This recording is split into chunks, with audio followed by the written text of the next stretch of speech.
Kita masuk dalam doa. Saatnya tiba ya Tuhan, kami akan mendengar firman-Mu. Oleh karena itu urapi hamba-Mu yang tidak ada apa-apanya. Urapi kami semua yang mendengar firman Tuhan. Jadi yang berbicara maupun yang mendengar, semua diberkati oleh firman-Mu yang hidup. Terima kasih, sucikan hamba-Mu ya Tuhan. Dan kami undang Roh Kudus untuk menguasai mulut bibir hamba-Mu. Engkau yang menguasai, Engkau yang leluasa mengatakan apa yang dikehendaki-Mu ya Tuhan. Kami semua siap untuk mendengar firman Tuhan. Terima kasih Tuhan, terima kasih. Sekali lagi ya Tuhan, Kau periksa hati kami. Biarlah Engkau mencondongkan hati kami, pikiran kami hanya untuk firman Tuhan. Nama Tuhan saja yang dipuji dan dimuliakan. Amin. Tema hari ini adalah perjalanan ke Emmaus. Saya bacakan untuk saudara dalam ayat 13 sampai dengan 17. Lukas 24 ayat 13 sampai 17.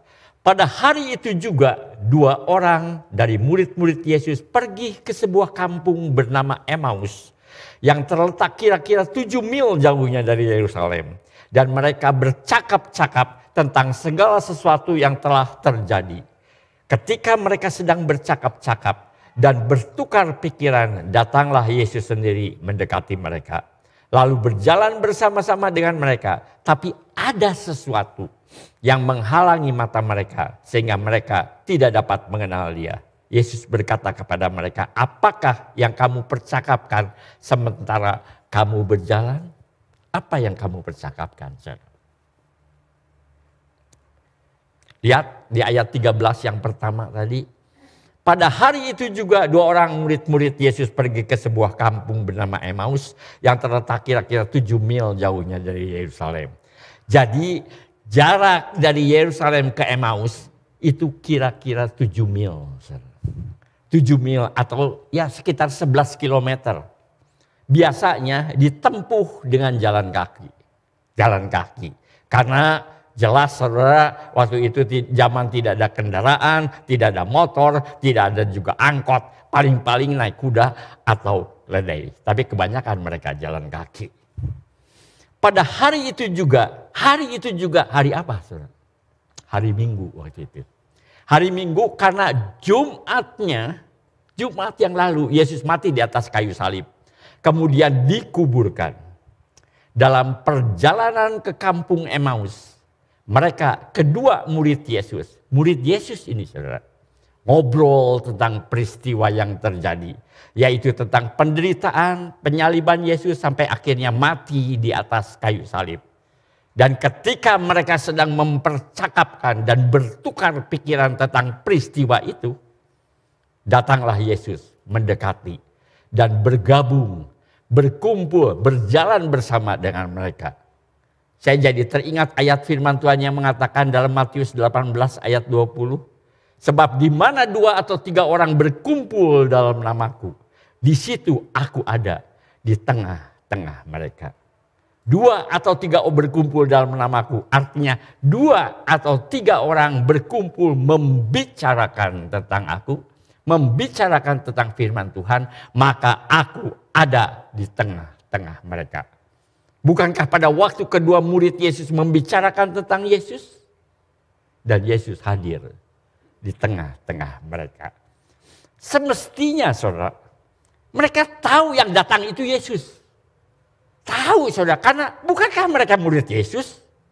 Setiap hari mereka makan bersama.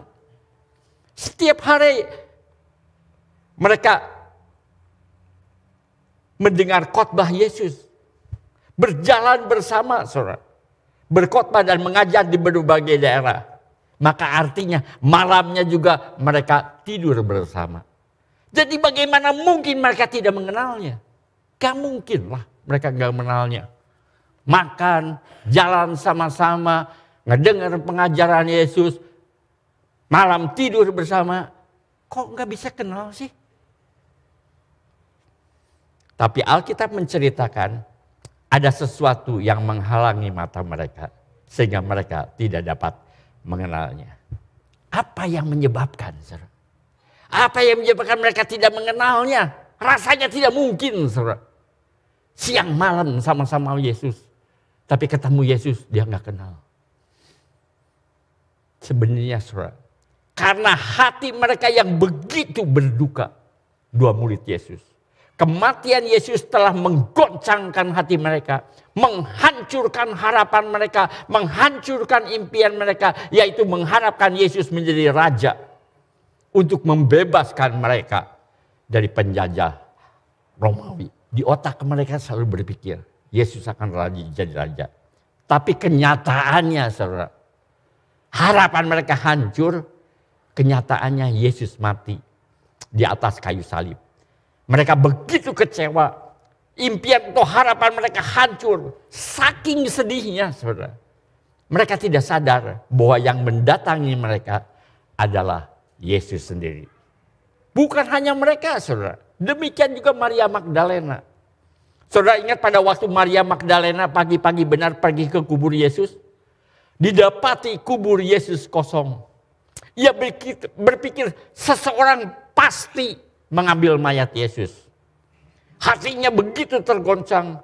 Ia merasa bingung, saudara, sedih, dan kemudian nangis, saudara. Maria Magdalena menangis sedih-sedih. Ya, karena tidak bisa melihat mayat Yesus. Sehingga ketika ia menoleh ke belakang, Yesus sudah berdiri di belakang, saudara. Dan melihat Yesus, ia tidak menyadari orang itu adalah Yesus. Ia juga tidak menyadari. Ia berpikir orang itu pengurus taman. Karena apa? Karena saking berdukanya. Karena saking bingungnya. Demikian juga kedua murid Yesus.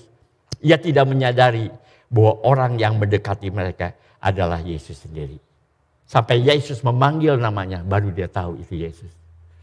Jadi orang yang begitu bingung, orang yang begitu sedih, orang yang patah harapan.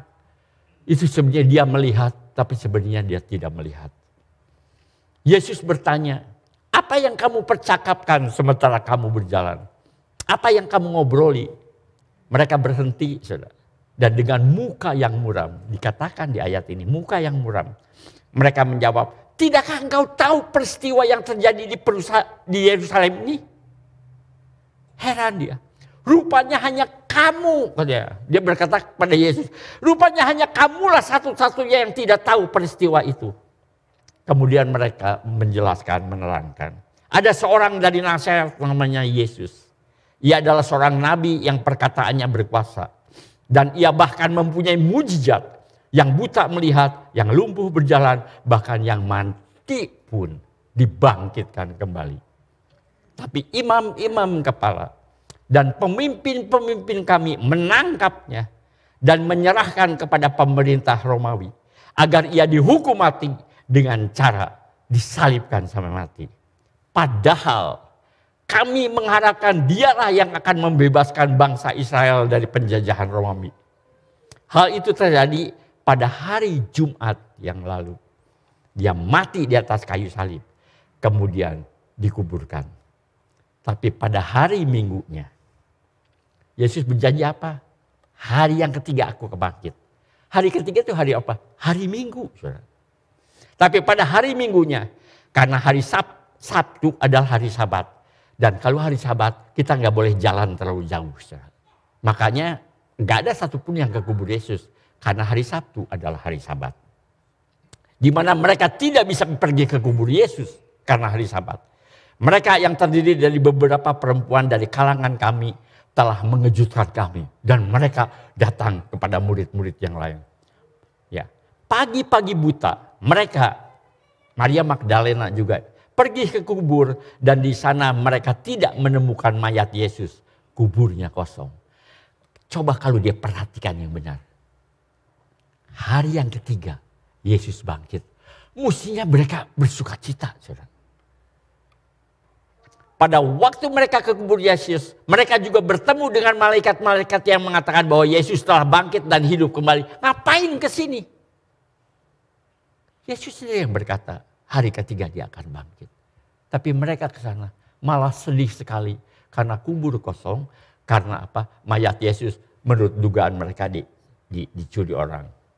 Kemudian beberapa teman kami pergi ke kubur dan mendapati bahwa memang benar yang dikatakan perempuan-perempuan itu. Kuburnya kosong dan tidak ada mayat Yesus. Mereka semua sedih. Kenapa, saudara? Kenapa? Lalu Yesus berkata kepada mereka, "Hei kamu orang bodoh." Ya, waktu dalam perjalanan. Betapa lambannya hatimu. Sehingga kamu tidak percaya segala sesuatu yang telah dikatakan para nabi. Bukankah Mesias harus menderita? Bukankah Alkitab perjanjian lama saudara, mengatakan harus menderita? Semua itu untuk masuk ke dalam kemuliaan. Justru pada waktu dia mati, kemuliaan terjadi. Lalu ia menjelaskan kepada mereka apa yang tertulis tentang dia dalam seluruh kitab suci. Dimulai dari kitab-kitab Musa. Ingat saudara, kitab Musa itu mengajar tentang Yesus. Meskipun sepertinya disamarkan. Sejak kitab Musa, Yesus sudah diberitakan. Dan segala kitab nabi-nabi, itu semua nabi-nabi juga mengatakan tentang Yesus. Cuman kita yang tidak sadar. Karena disamarkan. Memberitakan tentang hal itu. Dan ingatkah kamu pada waktu murid-muridnya bersama Yesus, Yesus mengatakan bahwa ia akan menanggung banyak penderitaan. Mati dan bangkit kembali pada hari yang ketiga. Ya, saya ambil dari Matius 16, 21 sampai 23. Sejak waktu itu Yesus mulai menyatakan kepada murid-muridnya bahwa ia harus mati ke Yerusalem dan menanggung banyak penderitaan dari pihak tua-tua, imam-imam kepala dan ahli-ahli Taurat. Lalu dibunuh dan dibangkitkan pada hari ketiga. Yesus sudah ngomong, saudara. Dan itu berkali-kali. Kalau tidak salah 5 kali. Saudara. Tetapi Petrus menarik Yesus. Lihatin. Boro-boro Petrus mau mendengar. Petrus menarik Yesus. Ia ke samping. Dan menegur dia katanya. Tuhan, kiranya Allah menjauhkan hal itu. Hal itu sekali-kali tak akan menimpa engkau. Engkau tidak akan mati. Jadi buat apa bangkit? Tidak akan mati. Maka Yesus berpaling dan berkata kepada Petrus. Nyanya iblis. Engkau suatu batu sandungan bagiku. Sebab engkau bukan memikirkan apa yang dipikirkan Allah. Melainkan apa yang dipikirkan manusia. Apa pikiran manusia? Mendirikan kerajaan Israel. Bahkan Petrus menarik Yesus dan menegurnya. Jangan ngomong begitu. Kiranya Allah menjauhkan hal itu. Dan Yesus menghardik Petrus. Mengapa Petrus menegur Yesus? Karena Petrus tidak mau Yesus mati. Bukankah itu juga merupakan harapan seluruh para murid? Semua juga tidak mau Yesus mati. Yaitu Yesus akan menjadi raja. Itu harapan mereka. Dan memulihkan kerajaan Israel. Sejak itu Yesus berkali-kali mengatakan bahwa ia akan mati, dibunuh, dan pada hari ketiga ia akan bangkit. Murid-muridnya tidak mau mendengarkan Yesus bahwa ia akan mati dan hidup kembali pada hari yang ketiga. Sampai hari Minggu mereka tidak sadar. Lihat kubur kosong tidak sadar. Mendengar kata-kata malaikat juga tidak percaya. Saudara. Itulah saudara, kalau orang sudah dibutakan oleh harapan dia bahwa Yesus harus jadi raja. Saudara. Ironisnya, herannya, saudara. Tragisnya, murid-muridnya tidak mau mendengarkannya. Tidak mau mendengar kata-kata Yesus. Tapi orang-orang yang benci kepada Yesus. Yaitu imam-imam kepala. Dan orang-orang Farisi justru mendengarkan. Justru mengingatnya. Buktinya setelah kematian Yesus mereka pergi ke Pontius Pilatus. Dan memintanya agar kubur Yesus dijaga oleh tentara Romawi. Mengapa mereka minta kubur Yesus dijaga? Dalam Matius 27, 63, 64. Dan mereka berkata, Tuhan, maksudnya Pilatus. Kami ingat bahwa si penyesat itu, maksudnya Yesus. Sewaktu hidupnya berkata, sesudah 3 hari, aku akan bangkit. Karena itu perintahkanlah untuk menjaga kubur itu sampai hari yang ketiga. Jikalau tidak, murid-muridnya mungkin datang untuk mencuri dia. Sangat ironis, saudara. Kadang-kadang orang dunia ingat kata-kata Yesus. Tapi kita, saudara yang percaya Yesus, justru nggak ingat. Sangat ironis. Murid-murid Yesus tidak mendengarkan perkataan Yesus. tentang ia akan bangkit kembali pada hari ketiga. Sedangkan musuh-musuh Yesus, yaitu imam-imam kepala, orang-orang Farisi, ingat saudara. Ingat. Pada waktu saya mempersiapkan khotbah ini, saya mulai berandai-andai. Saudara tahu berandai-andai, ngalamun saudara. Ya, membayangkan kalau saja ya, berandai-andai. Membayangkan kalau saja waktu itu saya juga salah satu murid Yesus. Saya dicarikan sama murid Yesus. Ya. Saya akan memperingatkan Petrus, Yohanes, Yakobus, dan murid-murid lainnya, termasuk perempuan-perempuan yang salah satunya adalah Maria Magdalena. Saya akan marah pada mereka. Ngapain kamu semua sedih?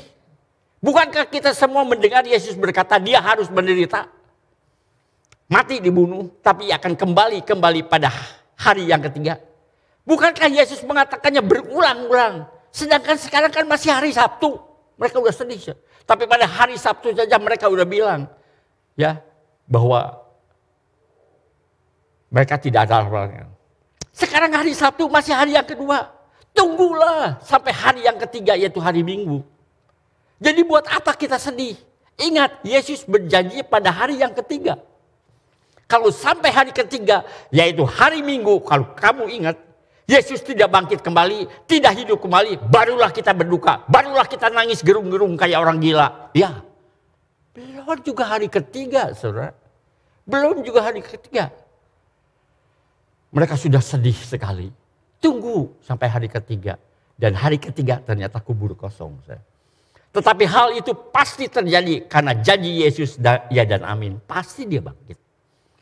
Tadi aku mendengar Petrus berkata, ia akan kembali menjadi penjala ikan. Belum hari ketiga. Saudara. Tapi mereka udah bilang, saya akan kembali menjadi penjala ikan saja. Karena Yesus telah mati. Demikian juga dengan Kleopas dan temannya akan kembali ke Emmaus. Buat apa sih? Dia sudah mati, tidak ada harapan lagi. Dia akan kembali ke kampung halamannya. Murid-muridnya akan bubar semua, saudara. Karena Yesus sudah mati. Sekarang mereka lupa, saudara. Perkataan Yesus bahwa pada hari yang ketiga Yesus akan hidup kembali. Malah dua murid Yesus itu pada hari Minggu udah mendengar malaikat berkata bahwa Yesus bangkit. Tetap tidak percaya. Jadi ada dua kuasa. Kuasa orang percaya dan kuasa orang yang tidak percaya. Kalau udah nggak percaya apapun kekeh, saudara. Bahasa Inggrisnya bedegong yang kayak gitu, mas saudara. Kekeh. Lihat saudara, betapa bahayanya kalau kita mendengarkan perkataan Yesus secara tidak lengkap. Yang mereka dengar apa, saudara? Kematian. Tapi mereka nggak mau dengar. Karena mereka tidak suka. Lebih-lebih bangkit pada hari ketiga. Ya, mendengarkan perkataan Yesus, murid-muridnya semua mendengarkan perkataan Yesus secara tidak lengkap. Mendengarnya hanya sepotong. Mendengar sepotong itu bukan kebenaran. Kalau kita mendengar harus keseluruhan, baru kita tahu kebenarannya. Kebenaran adalah mendengarkan secara keseluruhan. Kebenaran adalah mendengarkan secara lengkap. Sekali lagi, sangat berbahaya kalau kita mendengar kabar atau suatu kisah secara tidak lengkap. Karena hal itu bisa menyebabkan kita gagal paham. Bisa menyebabkan salah paham. Ya, bahaya, saudara. Saya akan memberi contoh. Saya akan memberikan ilustrasi kalau kita mendengar kabar secara tidak lengkap. Sebenarnya ilustrasi ini pernah saya bawakan dulu pada waktu khotbah dulu, saudara. Saya ingatkan kembali. Ya. Tapi saya pikir ada baiknya diulang lagi karena ada beberapa saudara juga tidak mendengar ya. Ya. Ada seorang ibu yang melarang anaknya yang masih kecil untuk memakai lipstik. Kalau saudara punya anak masih kecil, saudara boleh gitu anak pakai lipstik? Tidak, saudara. Masih kecil. Masa kamu masih kecil sudah pakai lipstik? Anak kecil enggak boleh pakai lipstik. Kalau sudah besar, Sudah remaja boleh pakai lipstik. Waktu saya membaca sampai situ, saya setuju, saudara. Saya pikir saudara setuju. Saya setuju dengan larangan si ibu kepada anaknya. Karena anak masih kecil. Belum saatnya pakai lipstik. Gak boleh, saudara. Tapi saudara, sekian tahun kemudian, setelah anak itu remaja, pada waktu ia mau pergi ke rumah temannya yang merayakan hari ulang tahun yang ke-17, Sweet 17, saudara. Ia kembali berkata kepada ibunya, sekarang saya boleh pakai lipstik kan? Karena saya sudah besar, sudah remaja. Ibunya dengan tegas berkata, tidak boleh. Nah, mulai saya protes. Tidak boleh, sekali lagi tidak boleh. Jangan pakai lipstik. Ke anaknya gitu. Anaknya udah dewasa, saudara. Udah umur 17. Mau pergi ke perayaan ulang tahun temannya, Sweet 17. Sampai di sini saya berpikir, si ibu ini kebangetan, kebablasan. Masa sudah remaja tidak boleh pakai lipstik? Bukankah lipstik membuat remaja tambah cantik menurut saya? Saya yakin saudara juga pasti setuju dengan pendapat saya. Si ini benar-benar kebangetan. Ya, kelewat batas. Anaknya kembali berkata, dulu waktu saya masih kecil, dilarang pakai lipstik. Tetapi sekarang kan saya sudah besar, sudah remaja. Mengapa masih saja tidak boleh? Saya juga berpikir demikian, masa nggak boleh? Tapi si ibu tetap ngotot. Si ibu menatap anaknya dengan tajam. Sekali lagi, tidak boleh. Johnny, tidak boleh. Di situ saya begitu mendengar Johnny apa? Hulu. Lihat, kalau kita ngelihat sepotong, apa akibatnya? Kalau kita melihat secara lengkap, apa akibatnya? Begitu mendengar si Johnny, yang tadinya saya bilang kebangetan si ibu, sekarang saya setuju sama si ibu, saya setuju sama si ibu. Kalau anak saya laki-laki pengen pakai lipstik, tidak, Stefan, kata saya gitu kan? Ya, coba dengerin sampai ibunya manggil anaknya, baru kita sadar, betul nggak? Ternyata saya juga tidak setuju.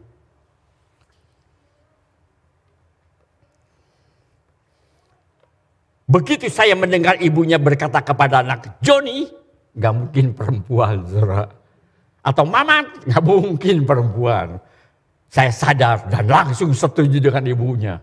Saya pelin-pelan, saudara. Sekarang saya setuju. Benar, lalang saja, benar. Ya, saya sadar dan langsung setuju dengan ibu. Johnny, jangan sekali-kali pakai lipstik. Masakan anak laki-laki pakai lipstik. Saya mengerti setelah mendengar ibunya berkata, Johnny, melengkapi seluruh pengertian saya. Saya paham setelah saya mendengar perkataan ibunya secara lengkap. Jadi benar apa yang dikatakan Yesus kepada mereka yang adalah dua orang muridnya. Hai kamu orang bodoh kamu. Ngedengar hanya sepotong aja. Bukankah Mesias harus menderita mati di kayu salib? Tapi pada hari yang ketiga yaitu hari Minggu ia akan bangkit kembali. Hidup kembali. Lihat saudara, sampai hari Minggu mereka tetap tidak percaya Yesus bangkit. Sedangkan Yesus berkata berulang-ulang. Kalau tidak salah sampai 5 kali saudara. Bahwa mati aku bangkit kembali. Lihat saudara.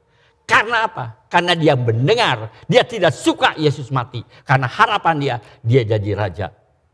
Membebaskan dari penjajahan. Sehingga dia tidak mendengar apapun yang dikatakan Yesus.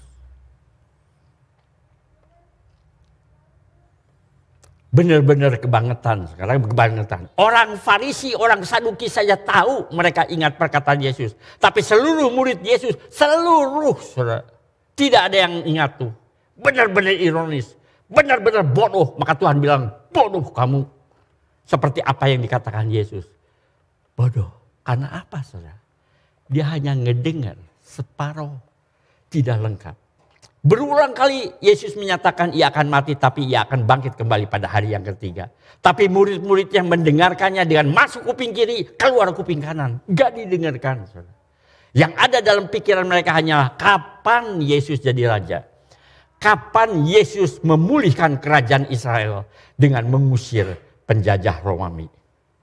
Mereka hanya mau mendengarkan apa yang telinga mereka ingin dengarkan. Ya, perhatikan itu. Apa yang Yesus katakan. Dia tidak mau mendengar. Dia hanya mau mendengar apabila kupingnya mau mendengar. Demikian juga dalam baca firman Tuhan, saudara. Bukan apa yang kita ingin Alkitab katakan. Tapi sebenarnya yang harus kita perhatikan. Apa yang Alkitab katakan? Kamu mau setuju gak setuju? Alkitab mengatakan demikian. Tapi banyak orang, saudara, dia salah tangkap. Dia baca dengan pengertian yang ingin Alkitab katakan. Meskipun hal itu kita tidak mengerti mungkin pada saat itu. Kita harus patuh kepada apa yang Alkitab katakan.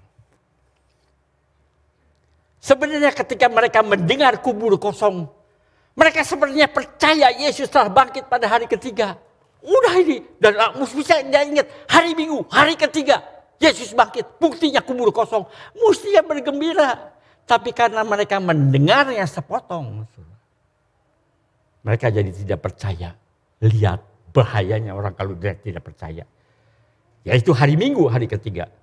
Bahkan perkataan Yesus diperkuat oleh perkataan malaikat bahwa Yesus telah bangkit dan hidup kembali. Makanya dia bilang, ngapain ke sini orang-orang ini murid-murid Yesus?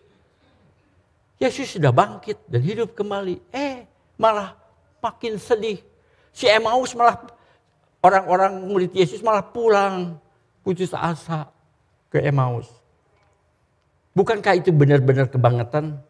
Bukannya percaya, malahan mereka kembali ke Emmaus dengan muka muram. Kenapa dua orang itu murid kembali ke Emmaus? Karena mereka tidak percaya Yesus bangkit. Seharusnya mereka melompat-lompat, bersukacita karena kubur kosong. Mereka hanya tinggal tunggu waktu saja kapan mereka akan bertemu kembali dengan Yesus. Persoalannya akan bertemu dengan Yesus.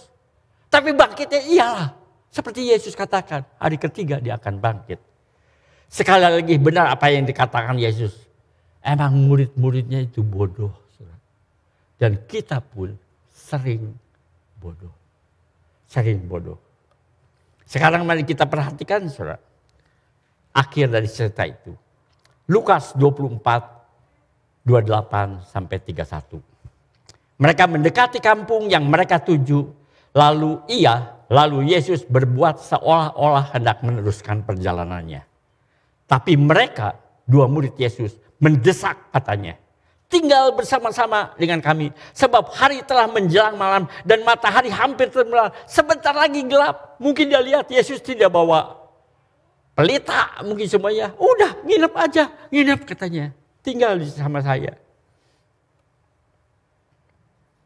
Lalu masuklah ia untuk tinggal bersama-sama dengan mereka. Waktu ia duduk makan dengan mereka, ia mengambil roti, mengucap berkat, lalu memecah-mecahkannya dan memberikannya kepada mereka. Dan ketika itu terbukalah mata mereka dan mereka mengenal dia. Tetapi ia lenyap dari tengah-tengah mereka. Kenapa saudara? Setelah dia memecahkan roti, membagikan roti, ketika dua mata tahu dia adalah Yesus. Mengapa? Mengapa? Mengapa terbukalah mata mereka? Sebelum saya menjawab ini, saya akan menceritakan dahulu kisah seorang profesor. Saudara tahu, profesor itu adalah seorang yang terkenal, pandai. Namanya juga profesor, saudara. Dia adalah orang yang terpandang di universitas. Gelar profesor menunjukkan orang itu harus dihormati oleh semua yang ada di universitas. Dia profesor. Dia profesor. Heran saudara. Profesor itu kemana-mana selalu bawa Alkitab di dalam tasnya. Di dalam tasnya selalu ada Alkitab. Kalau ada waktu luang. Kalau ada waktu senggang. Dia buka Alkitabnya. Dia baca Alkitabnya. Rindu sekali dia untuk baca Alkitab. Tapi herannya saudara. Yang mengherankan apa? Si profesor itu tidak pernah ke gereja. Si profesor itu tidak pernah ikut persekutuan. Tidak pernah saudara. Suatu saat seorang mahasiswa saking penasarannya saudara, bertanya kepadanya. Prof katanya ya. Maksudnya prof itu profesor. Prof, Bapak itu rajin baca Alkitab. Jauh lebih rajin daripada saya. Ya, jauh lebih rajin. Baca rajin tapi Mengapa tidak pernah ke gereja? Saya perhatikan, Prof tidak pernah ke gereja. Mengapa tidak pernah ke persekutuan? Sudah tahu alasannya? Si profesor menghela napas. Karena saya tahu, karena saya sadar konsekuensi dari seorang pengikut Yesus. Konsekuensi dari menjadi orang Kristen. Saudara jadi orang Kristen, saudara tuh memiliki konsekuensi. Si mahasiswa yang udah jadi Kristen tidak tahu konsekuensinya. Tapi si profesor, saudara, dia tahu konsekuensinya. Itulah sebabnya dia tidak mau jadi murid Yesus. Tapi dia begitu tergila-gila dengan kata-kata hikmat daripada Yesus. Si mahasiswa menjawab, saya adalah orang Kristen. Memangnya kenapa kalau saya menjadi orang Kristen? Memangnya apa konsekuensinya, kata dia. Saya orang Kristen dari dulu. Si proses menatap tajam si mahasiswa sambil geleng-geleng kepala. Kamu nggak tahu konsekuensi orang Kristen? Kamu tidak tahu konsekuensinya. Kalau saya jadi orang Kristen, dengar kata saya, katanya. Ini konsekuensi. Maka saya harus turun dari kursi kekuasaan saya. Dan mempersilahkan Yesus menggantikan saya. Duduk di kursi saya. Untuk mengatur kehidupan saya. Itulah orang Kristen. Saya harus mempersilahkan dia duduk di kursi kekuasaannya. Dan mengatur seluruh kehidupan saya. Si profesor memberikan definisi gitu. Bagi saya, kata si profesor. Hidup saya adalah milik saya. Namanya juga hidup saya. Milik saya dong. Saya tidak mau ada orang yang lain yang atur hidup saya. Karena hidup saya milik saya. Tubuh saya milik saya. Saya yang mengatur hidup saya. Bukan orang lain. Itulah sebabnya. Saya juga tidak mengizinkan Yesus mengatur hidup saya. Hidup saya adalah urusan saya. Saudara tahu konsekuensinya jadi orang Kristen? Tapi kalau saya menjadi pengikut Yesus. Maka Yesuslah yang mengatur hidup saya. Bukan saya lagi. Itulah konsekuensi jadi orang Kristen. Jadi kalau saudara mengaku orang Kristen, tapi tidak mengizinkan Yesus mengatur kehidupan saudara, sebenarnya saudara bukan orang Kristen.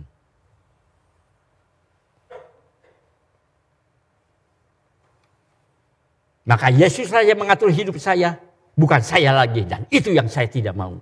Itulah sebabnya saya tidak mau menjadi pengikut Yesus. Itulah sebabnya saya tidak mau menjadi orang Kristen. Karena saya tahu konsekuensinya. Kembali lagi ke khotbah saya. Di ayat yang kita baca. Pada waktu Yesus masuk ke rumah mereka. Memenuhi undangan mereka. Siapa yang jadi tuan rumah di rumah itu? Begitu Yesus masuk ke rumah ini. Siapa yang jadi tuan rumah? Siapa punya rumah? 2 orang itu? Enggak. Kalau kita ngundang Yesus. Maka Yesus yang mengatur hidup kita. Itu konsekuensinya orang Kristen.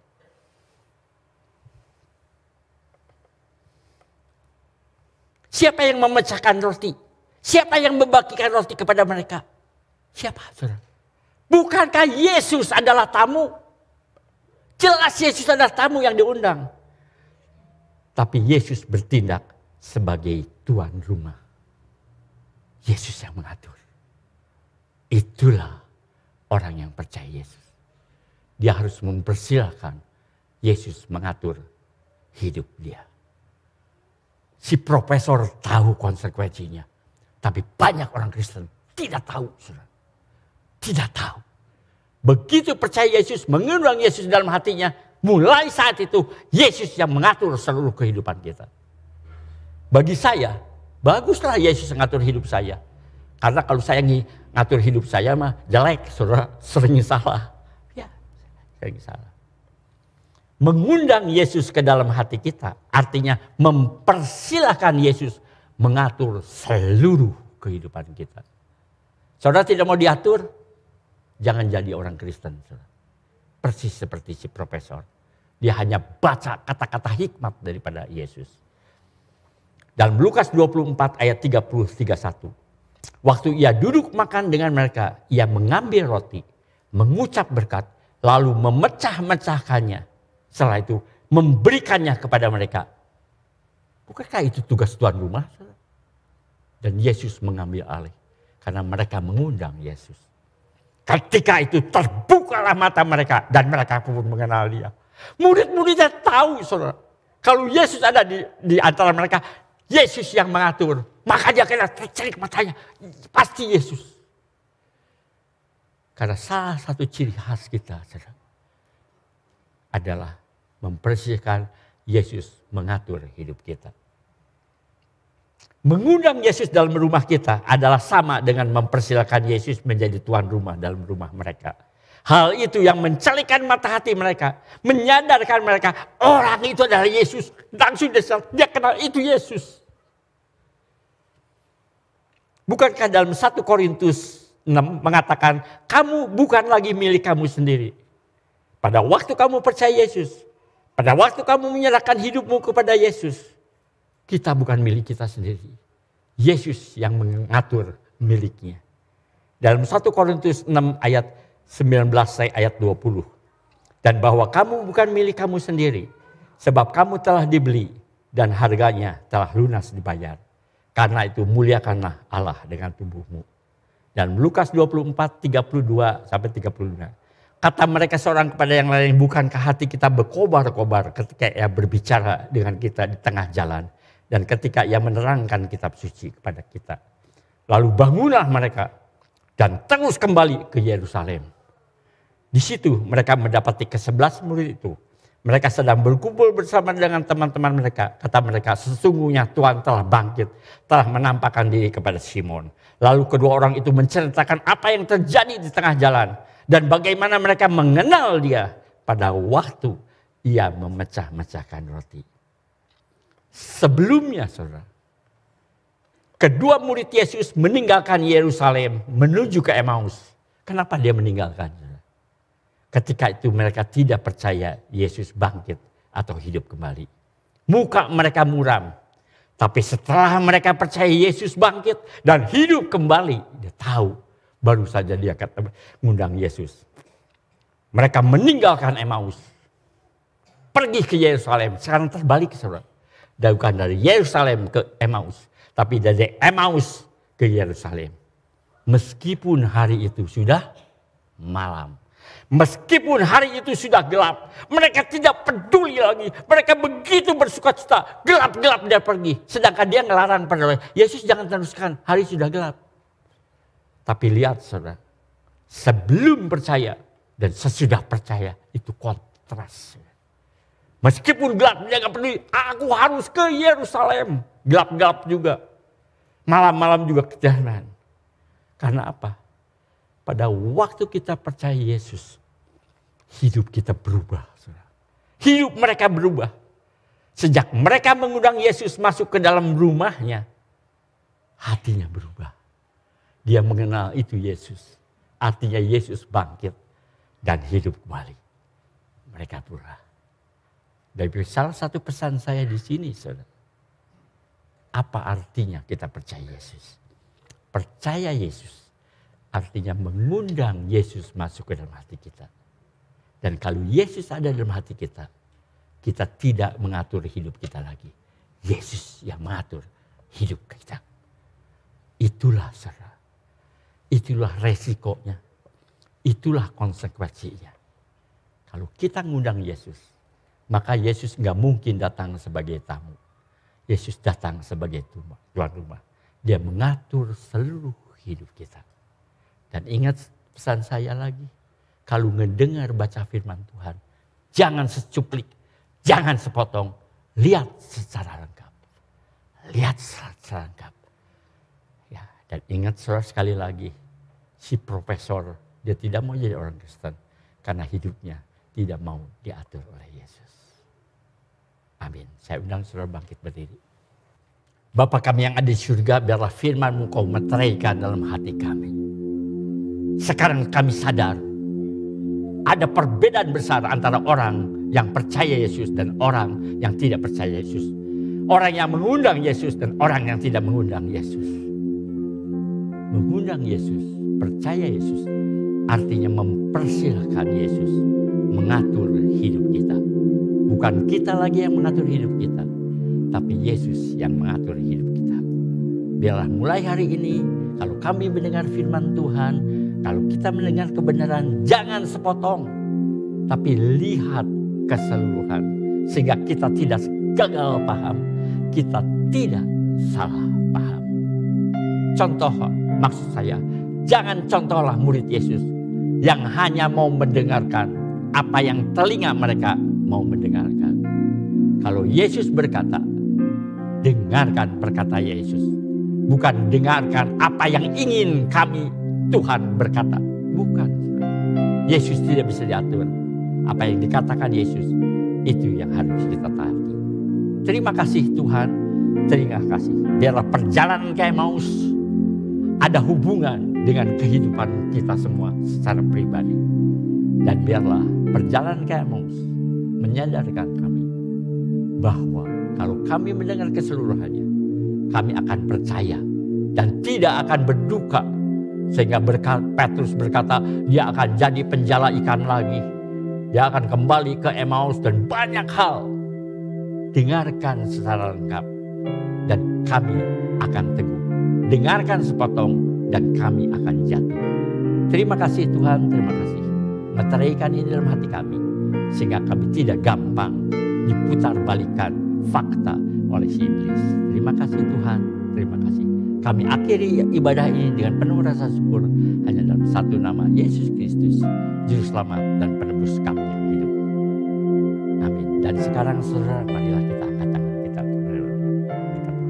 Kiranya berkat dari Allah Bapa, kasih karunia, damai sejahtera dan sukacita daripada Tuhan Yesus dan persekutuannya Roh Kudus menyertai saudara-saudara dari saat ini sampai Maranatha, kedatangan Tuhan Yesus yang kedua kali.